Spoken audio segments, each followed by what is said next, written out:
How to check for verification code in email. Hello and welcome back everybody.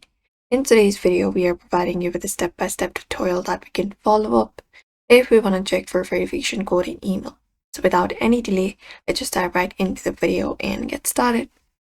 We can start by going to the Gmail application, gmail.com usually, or you can even download the application if you want to go ahead and use the application instead. Now, once we open it up, all we gotta do is look out for the inbox section. So open up the inbox and you can look out for a new email from the website or the application that you have signed up for. For example, this is one of the verification code right here. When you try logging into an application such as TikTok, it should ask us for a verification, and this is the code that we need to enter.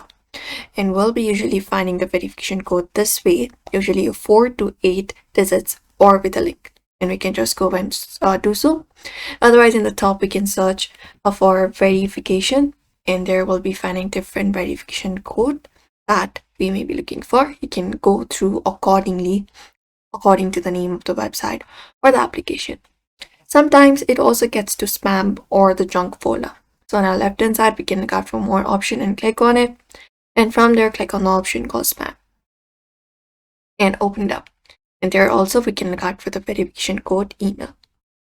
And that's it. If you do not still see it in your email, you can wait for some few minutes. Sometimes you can refresh the inbox and make sure that you have entered the correct email, or you can tap and resend on the website or the application and check if the mailbox storage is full. And that's it. For now, you can head over and follow out this method. So we hope this video was helpful. Give this video a like and subscribe for more.